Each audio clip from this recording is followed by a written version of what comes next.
Welcome. For efficiency's sake, I'll be keeping this video very straightforward and to the point, without explaining much of what anything actually does. If you would like to know, I'll add a separate video at the end and in the description where I explain why everything is added and what it's doing. Anyway, let's get started. First off, you'll need to download Equalizer APO and Replugs. You'll find links for both of those in the description. Install Equalizer APO. I'm sure you know how to install things, so I'll skip over that. After installation is complete, you'll need to switch to the Capture Devices tab, find your microphone, click the tick box for it, and click OK. Click OK in this box as well, and then you'll need to restart. Once you've restarted, make sure you install Replugs as well. The only plugins we'll need are Recomp and Re-EQ, but feel free to just install them all. The default install directory may be a little different from mine, so take note of where it does install to, as you'll need to find it again later. Open your Start menu, go to All Apps, scroll down to find Equalizer APO, and then open the Configuration Editor. A window will likely pop up saying that it's not installed to the selected device, but you don't need to worry about this, so just click No. Maximize the window for a better view if you'd like. You'll want to remove some of the default things that are in here, so click the little red minus button next to the graphic EQ and the preamplification, but leave the box that says include example.txt. Click the New button in the top left to create a new configuration file. In here, click the green plus button, navigate to Control, Device, and then click on the Change button. Untick Select All Devices, then tick your microphone in the list and click OK. Now click on the green plus again and go to Basic Filters, Preamp. We won't do anything with this just yet, but we'll want it there for later. Once again, click the Add button, then go down to Plugins and add a VST plugin. Click the Open button, then navigate to wherever you installed Replugs and select Re-EQ Standalone. Then click on the Options menu next to the plugin and select Embed. Things do get a little tedious here, but bear with me. Here you want to change the first filter type from low shelf to high pass. Now set the frequency to 80 and change the bandwidth to 1.7. I find this works well with my studio mic, but you may want to adjust it to something else depending on your type of microphone and how you have it set up. If you're also using a studio mic, for example you may have a Blue Yeti or Snowball or something, and you have it within about 1 foot of your mouth, then 1.7 will work nicely. However, if you have that microphone, say 2 or 3 feet away on the side of your desk or above your monitor, then you want to set the bandwidth to something more like 1.3 to adjust for the lower amount of bass being picked up on the mic. Likewise, if you're using a headset with a built-in microphone, then it likely won't pick up bass quite as well. In that case, about 1.5 should be decent, but you may want to make some test recordings with the bandwidth set somewhere between 1.3 and 1.7 to see what sounds best with your microphone. Anyway, moving on. Switch to the second filter tab, which should be set to band by default. Then set the frequency to 87, gain to -1.3, and bandwidth to 3.7. Move on to the third filter and set that one's frequency to 209, gain to -2.5, and bandwidth to 3.7.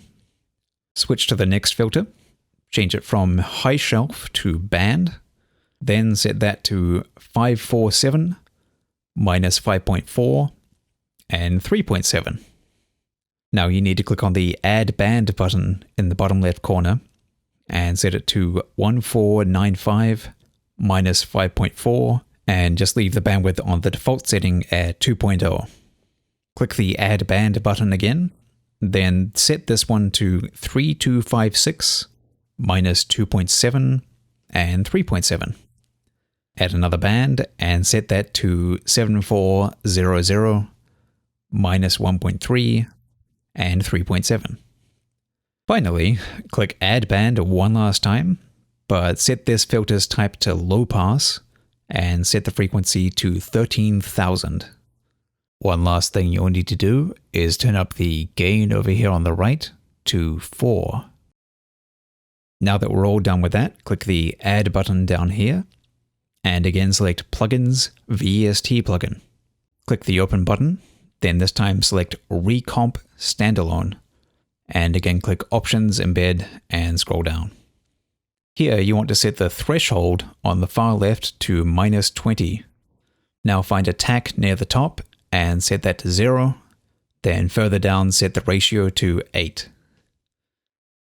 If for whatever reason you have a mic that tends to pop quite often, which can be common for headsets with built-in mics especially, then I suggest you change the release time down to 50 or even 30. Otherwise, every time you pop the mic, it'll bring the volume down quite noticeably and for a little too long. After that, click the Add button, add another recomp, and embed that as well. For this one, set the threshold to minus 6, attack to 0, release to 5, ratio to 10, and change the RMS size at the very bottom to 0. Once you're done with those, scroll back up to the top and find that preamp we added at the start. Now set the gain up to 20 decibels. Don't worry that it's so high, because we'll be adjusting for that in a moment. Finally, click the Save button at the very top of the screen. You can name the file anything you want, though I like to name mine based on the microphone that I'm using it for. Switch over to the tab for config.txt and click the Open button here. Find the configuration file you just saved and open that. Switch back to the tab for your microphone configuration, scroll down to both the compressors and turn both of them off for now by clicking the power button on the far left of each. Now you'll need to open anything where you can see a real-time volume meter for your microphone.